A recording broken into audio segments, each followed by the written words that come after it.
안녕하세요. 저는 35살 가스 회사에서 근무를 하고 있는 여자예요.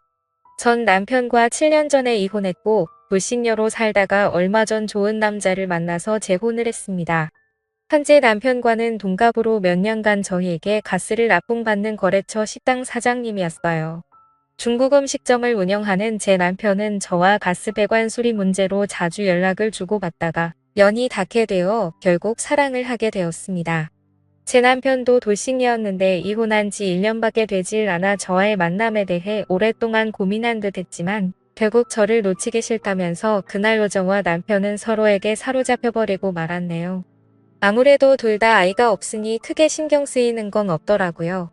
아무튼 그렇게 만남을 이어오던 중 한 번은 남편의 이혼 사유를 물어보니 술기운을 빌려 괴로운 듯 말하더군요. 전 부인이 자신보다 10살이 어렸는데 결혼한 지 9년 정도가 되었을 때쯤 전 부인이 다른 남자와 바람이 난 걸 알게 되었는데 그런 사이를 오래 유지하고 있었다고 하더라고요. 그래서 자신과의 아이를 갖기 싫어했었던 걸 알게 되었답니다. 그런데 남편은 전 부인을 많이 사랑해서 웬만하면 가정을 지키고 싶어서 그런 모든 사실을 알고서도 억지로 참고 살았는데 집안 곳곳에 일부러 불륜 흔적을 남겨 놓았다네요. 결국 더 이상은 못 참겠다 싶어서 이혼했다고 합니다. 그 말을 듣는데 진심으로 전 부인을 많이 사랑한 감정이 전해져 왔습니다. 사실 오래된 거래처 고객이다 보니 상품 홍보를 위해서 영업 직원과 몇 번 방문했던 터라 전 부인을 본 적이 있습니다. 두 사람이 얼마나 금술이 좋았는지 가게 안에는 아내와 같이 찍은 사진이 도배가 되어 있었고 가게 이름도 아내 이름을 따와 지을 정도로 각별한 부부의 모습을 봤었습니다. 그런 두 사람이 이혼을 하니 한 번씩은 다 수근수근거렸고 저도 그중 한 명이었죠. 그런데 그랬던 제가 이 남자와 사랑에 빠질 줄 누가 알았겠습니까? 제 남편은 빨개진 얼굴로 제 손을 잡으며 말하더군요. 내가 원래 해바라기 같은 면이 있어. 한 번 마음 주면 정떼기 쉽지 않은데 이혼 이후로 유일하게 내 눈에 들어온 여자는 당신이라고 제게 고백을 했습니다. 새삼 심장이 쿵쾅대며 설레더군요. 진심인지는 모르겠으나 어쨌든 썩 듣기 나쁜 말은 아니어서 속아주는 셈치고 남편을 받아들이기로 했습니다.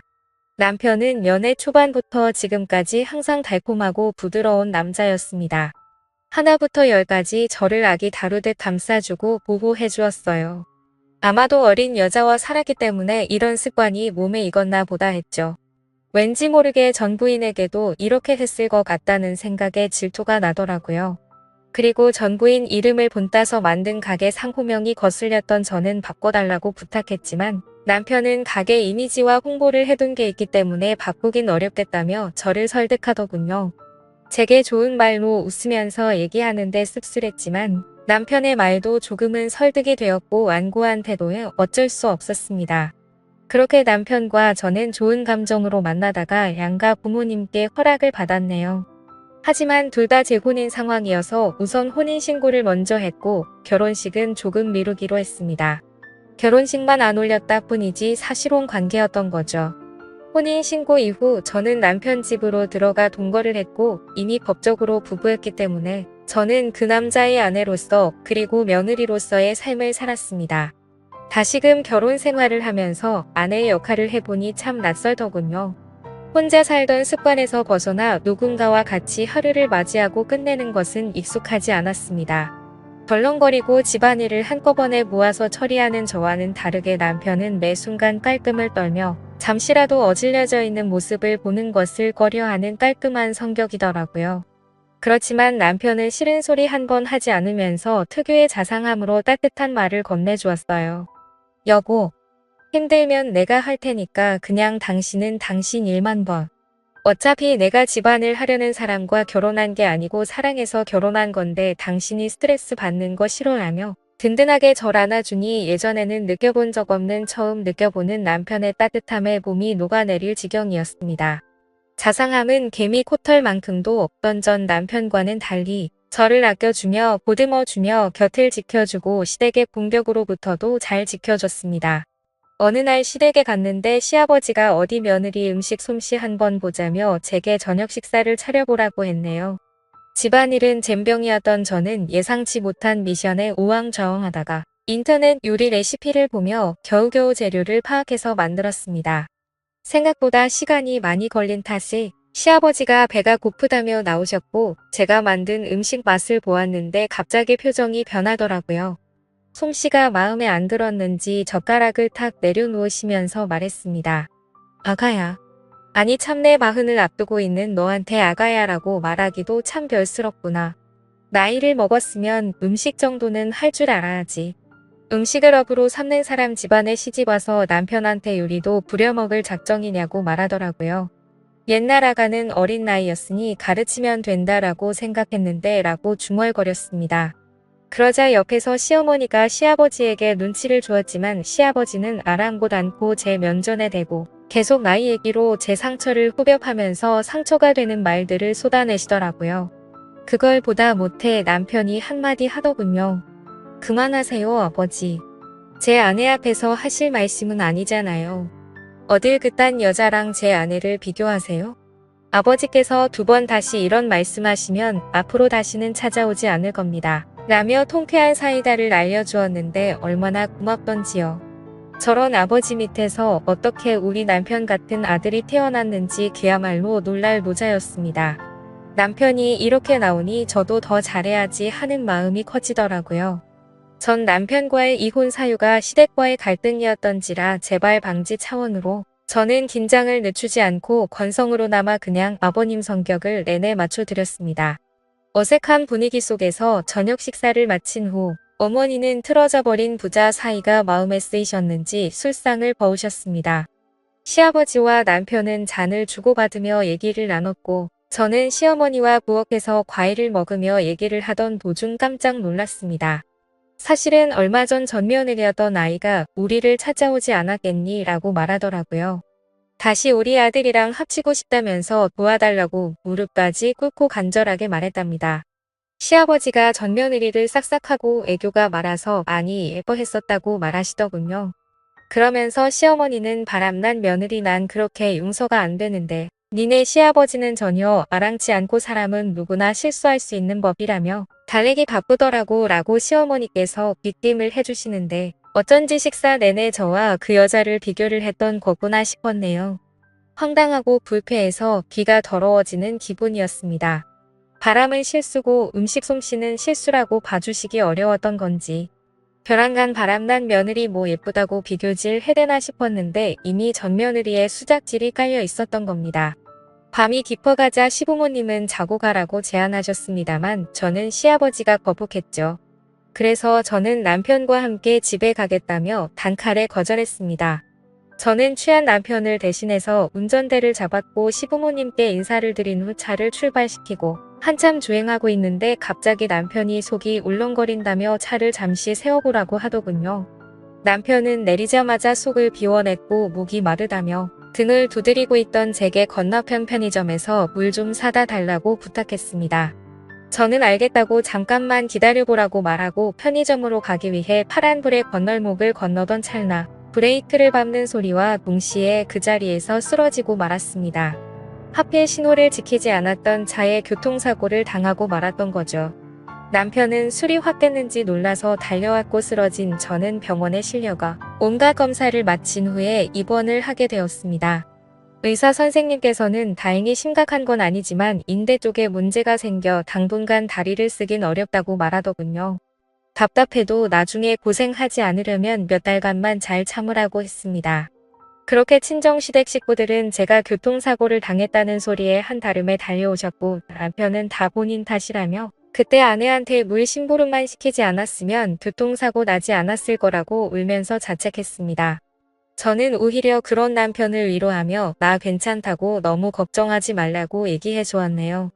시아버지는 그 와중에서도 혀를 끌끌 차시며 시댁에서 자고 가라는 말을 안 들어서 벌 받은 거라고 하시는데 대꾸할 힘도 없었던 저는 몸 아픈 것도 서러운 판국에 그마저도 꼭 참아내야만 했습니다. 남편은 그 후로 병원에서 먹고 자고 하며 전보다 몇 배로 제게 신경을 써주며 잘해줬습니다. 다리가 불편해서 밥도 제대로 못 챙겨 먹을까봐 손수 떠먹여 주고 난 후에야 가게를 나갔고 하나부터 10까지 다 챙겨주더라고요. 남편이 허브한 날 씻겨주고 재워주고 먹여주니 정말로 아기가 된 느낌이었습니다. 저는 보험 때문에 오인실에 입원했는데 주위 사람들이 하나같이 신랑 너무 잘 만났다며 부러움을 샀어요. 일도 안 가고 남편과 깨소금을 풍기며 같이 있으니 오히려 더 행복한 나날이었습니다. 그러던 찰나 어느 날 남편이 퇴근을 하고 찾아와서 무거운 얼굴로 저를 바라보았습니다. 여보, 나 사실은 요새 가게 매출이 많이 떨어져서 지방에 계신 스승님을 좀 찾아뵈어야 할 것 같아. 가서 신메뉴 개발 조언도 좀 얻고 여러 가지 방안도 연구할 겸 한 일주일 동안은 다녀와야 할 것 같은데 어떡하지? 그 말에 조금은 서운했지만 내색하지 않고 괜찮다고 잘 다녀오라고 했습니다. 어느 정도 다리도 많이 나았고 못발 쓰면 거동도 할 만하다고 애써 웃어 보였어요. 남편은 제가 맘에 쓰였는지 떠나간 일주일 동안 저를 돌봐줄 친정엄마에게 용돈을 챙겨드렸고 의사와 간호사 선생님께도 잘 좀 봐달라는 얘기를 남겨 일주일 동안 출장을 가게 되었습니다. 매일같이 붙어있던 남편이 있다가 없으니까 허전하더라고요. 주위에 같이 입원한 환자들도 하나 같이 신랑은 어디 갔냐고 찾았습니다. 저는 자초지종을 설명하고 틈만 나면 목소리라도 듣고 싶어 전화를 걸었지만 받지를 않았고 몇 분 후 당분간 연락이 어려울 것 같다며 일 다 끝나고 연락하겠다고 제게 장문의 톡만 보내왔습니다. 이해는 하지만 남편의 빈자리가 컸던 저는 기분이 좀 그렇더라고요. 뭐 얼마나 바쁘길래 전화도 제대로 못하나 싶었습니다. 하루 이틀은 그래도 어떻게 버텼는데 3일 4일이 지나니 정말 보고 싶어서 도저히 못 버틸 지경이었습니다. 제가 이렇게 남편을 사랑하고 있는 줄 짧은 헤어짐으로 알게 되었네요. 그 사이 저는 담당 주치의에게 퇴원을 희망한다고 말을 하였고 의사도 퇴원을 해도 좋다고 허락을 받았습니다. 마침 남편이 돌아오기 하루 전날이라 오전 중 퇴원 수속을 받고 집으로 갔죠. 그런데 뭔가 이상한 기운이 감돌았습니다. 거실에는 너저분하게 쌓여져 있는 병들이랑 캔, 그리고 치워놓지 않은 마른 안주들이랑 널브러져 있었고 부엌에는 반찬통이며 김치통이며 뚜껑이 열려진 상태로 방치되어 있었습니다. 안방에는 침구류가 흩어져 있었고 화장실엔 쓰레기들이 굴러다녀 하수구가 막혀서 물조차 제대로 내려가지를 않더라고요. 분명 남편의 성격상 깔끔한 상태로 집안이 잘 정리되고 있을 줄만 알았는데 이게 어찌된 영문인지 알 수가 없었습니다. 저는 저를 케어해주시던 친정엄마와 함께 역한 냄새를 참아가며 불편한 몸을 이끌고 조금씩 청소를 시작했고 한참 고생을 해서 간신히 집 상태를 되돌려 놓을 수 있었습니다. 저는 석연찮은 마음을 뒤로 한 채 친정엄마를 돌려보냈고 혼자 침대에 누워 내일 올 남편을 깜짝 놀래켜주기 위해 이런저런 이벤트를 생각하고 있었는데 갑자기 새벽 2시쯤 도어락이 열리는 소리가 들리며 누군가가 들어오는 소리가 나더라고요. 잠이 들락 말락했던 저는 순간 정신이 확 들었고 숨을 죽이고는 잔뜩 겁을 먹은 채 힘들게 몸을 일으켜 조용히 방문 쪽으로 다가갔습니다. 자기야, 우리 집 이렇게 깨끗하게 청소하고 공항 갔었나? 라는 여자 목소리가 들리더라고요. 문을 살짝 열고 봤더니 그 여자는 몇 년 전 제가 봤던 전 남편의 부인이었습니다. 순간적으로 너무 큰 충격을 받았고 도대체 왜 제 남편이 전 부인과 함께 우리 집으로 들어온 거지라는 생각과 동시에 가슴이 두근대기 시작했었죠. 즉각적으로 안 좋은 예감이 들었습니다. 전 부인이 뺀질나게 시댁에 드나들더니 기어코 우리 남편을 유혹을 했나 싶어 숨이 막히는 기분이었습니다. 남편은 뭔가 꺼림직했는지 주위를 둘러보는 듯 하다가 이내 방을 향해서 오더라고요. 저는 순간적으로 저도 모르게 장롱 속으로 일단 급하게 몸을 숨겼습니다. 이내 안방불이 켜졌고 그토록 그리워하던 남편이 제 눈앞에 들어오더라고요. 그런데 표정이 너무 어두워져 있었고 제가 알던 남편이 맞는지 의심스러웠습니다. 이내 방을 둘러보더니 촉이 왔는지 어딘가로 전화를 걸더군요. 여보세요. 김미나 환자 보호자 되는 사람인데 혹시 김미나 씨 퇴원했나요? 라고 묻는데 심장이 쿵쾅쿵쾅 떨렸습니다. 남편의 어두운 표정을 보고 있으니 뭔가 제가 죄를 짓고 숨어있는 건가 싶고 두렵더라고요. 남편은 전화를 끊으며 앞에 있는 전부인한테 말했습니다. 큰일 났어. 아무래도 우리 집사람 퇴원한 것 같아. 집안 청소 싹 하고 집에 없는 걸 보니 친정에 간 것 같은데 너 이제 돌아가. 그리고 내 뜻대로 일주일 동안 이별 여행 다녀왔으니까 완전히 우린 끝난 거야. 알겠지? 라며 전 부인의 어깨를 부여잡더라고요. 순간 판단력이 흐려지며 머리가 새하얗게 멍해졌습니다. 이별 여행. 이게 무슨 말인가요? 이별 여행이라니요. 다들 생각하듯이 남편은 일주일 동안 지방에 있는 스승님께 간다는 말은 거짓말이었습니다. 사실은 전 부인하고 일주일 동안 이별 여행을 갔다가 왔던 거였죠. 그것도 교통사고 나서 병원에 입원하고 있던 저를 내팽겨두고 말입니다. 그 말을 듣는데 배신감에 눈물이 나고 손이 부들부들 떨리더군요. 믿었던 남편의 배신의 치가 떨렸습니다. 남편의 전부인. 아니죠. 남편의 상간녀는 남편에게 안기며 말하더군요. 오늘 하루만 더 자기랑 같이 있었으면 했는데 도움을 안 주네. 어쨌든 고마워 자기야. 내 부탁 들어줘서. 자기한테 미련이 남아서 예전 시댁에도 찾아가고 그랬는데 이걸로 만족할게. 그래도 마지막으로 보내던 밤들을 영원히 잊지 못할 거야 라며 혼자서 무슨 비련의 여주인공이 된 것 마냥 남편의 곁을 울면서 스쳐 지나가더군요. 남편은 전부인을 밖으로 내보내고 한숨을 내쉰 후에야 제게 전화를 걸었습니다. 그래서 저는 장롱에서 천천히 나갔죠. 그러자 남편은 엄청나게 당황해 하면서 말하더라고요. 여보, 언제부터 거기 있었어?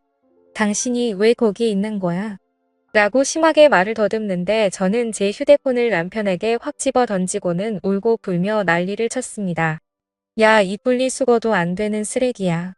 어떻게 네가 교통사고자재 당한 날 내팽겨치고 전부인이랑 여행을 다녀올 수 있어? 네가 짐승이지 사람이야. 어떻게 네가 나한테 그럴 수가 있어? 라며 숨을 헐떡거리며 울었습니다. 그러자 남편은 가슴 아픈 얼굴로 허울 좋게 저를 위로하며 달래더니 꼭 안아주면서 말하더군요. 미안해. 다 내 잘못이야. 사실 헤어진 전 부인이 당신이랑 만난 지 얼마 안 돼서 계속 나랑 재결합하자고 했었어. 내가 안 통하니까 우리 부모님한테도 찾아갔더라고. 그런데 내가 당신하고 결혼 약속까지 다 했는데 이제 와서 어떻게 배신을 해. 전 부인한테 한참 동안 여러 번 알아듣게 설명했는데 끝끝내 이별 여행 다녀오면 날 놓아주겠다고 하더라고. 그래서 어쩔 수 없이 다녀온 거야. 내가 당신을 사랑하니까 정말로 그 여자랑 다 끝내려고 이별 여행 간 거라고 말했습니다. 이별 여행을 다녀온 것도 다 저희 부부 사이를 위해서라고 합리화시키는데 대꾸할 가치도 없는 멍멍이 소리에 허탈함과 실망감까지 도저히 어떻게 할 수가 없겠더라고요. 어이가 없던 저는 물었습니다. 그럼 집안 꼬라지는 왜 이렇게 어질러 놓은 건데? 설마 나 입원하고 있는 사이 그 여자랑 우리 신혼집에 들어와서 산 거야? 남편은 우물쭈물하다가 한참 고민을 하다가 말하더군요. 원래 전부인이랑 6년간 살았던 곳인데 여기 집 구할 때 전부인 친정에서 돈을 보태줬어. 전부인 귀책 사유로 이혼하게 되면서 나한테 다 넘겼었는데 바람난 남자와 헤어지고 갈 곳이 없다며 찾아왔더라고. 그래서 당신이 입원하고 있는 사이 이 집에서 잠시 있게 해준 거야. 그냥 나도 모르게 좀 불쌍하더라고. 그래서 저는 지금 그걸 말이라고 하냐고 따져 물었습니다. 옛날에 그 여자 집에서 돈 좀 보태줬다는 걸 빌미로 나랑 신혼생활을 하고 있는 이 집에 그 여자를 들여놓다니 말이 된다고 생각해? 그리고 그것만으로도 용서가 안 되는데 이별 여행까지 갔다니 말이 되냐고. 내가 만약 교통사고 안 났으면 어쩌려고 그랬냐? 이런 걸 보고 하늘이 도왔다고 하는 건가? 나 니들 절대로 용서 못해. 가만두지 않을 거야 라고 말했죠. 제가 속이 좁은 건지 모르겠지만 이딴 짓을 벌인 남편을 도저히 이해할 수가 없고 용서할 수가 없었습니다. 이별 여행 어디서 그럴듯한 말로 불륜지를 포장하는지 그따위 건 개나 주라 그래요. 그들에게 로맨틱했던 일주일의 시간을 아무것도 모르고 남편을 그리워하며 보냈던 걸 생각하니 더욱 울분이 치솟았습니다. 전은하게 받쳐 소리를 지른 후 남편의 만류를 뿌리치고 자리를 박차고 나와 목발을 짚고 새벽 밤거리를 울면서 걸었네요. 여태 흘린 눈물 모은 것보다 더 펑펑 쏟았던 것 같습니다. 그토록 사랑했던 내 남자의 극단적인 행동에 충격을 받은 저는 친정집에 머물면서 결국 남편과 하는 시간을 갖자고 했네요. 남편은 틈만 나면 찾아와서 제게 당신이 생각하는 그런 일은 전혀 없었다고 싹싹 비는데 마음이 돌아선 저한테는 남편의 모든 행동이 믿음이 가지 않았습니다. 그러자 남편이 말하더군요. 그 여자랑 끝났다는데 왜 내 말을 믿지를 못해? 당신이 나 없이 살 수 있을 것 같아? 당신이 지금 날 못 믿고 이렇게 헤어지면 지금 나한테 이렇게 대한 걸 후회할 거고 그 여자처럼 날 다시 찾게 될 거야. 왜 여자들은 뻔한 행동을 계속하는지 모르겠네. 당신 나중에 그때 가서는 소용없어. 내 말 명심해. 그 뻔뻔한 말에 있는 정도 다 떨어지더라고요. 저는 결국 이혼을 감행했고 무턱대고 혼인신고를 빨리 한 탓에 빨간 줄만 하나 더 생겨버렸습니다. 남편이 그 이후로 어떻게 살고 있는지는 모르겠네요. 남편이 운영하던 중국집은 주인이 바뀌어 다른 사람이 운영하고 있었습니다. 여전히 예전 부인 이름을 딴 상호만 보면 그날의 충격이 떠올라 심장이 뛰고 기분이 나빠지네요. 어쨌든 저는 짧은 결혼 생활을 끝내고 싱글로서 삶을 살아가는데 역시 싱글의 삶이 제게는 제격이었습니다. 제 인생의 결혼은 두 번 다시 없으리라 장담할 수 있어요.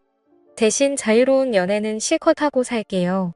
이제는 결혼보다는 연애가 좋은 것 같습니다. 제 사연을 읽어주셔서 감사합니다.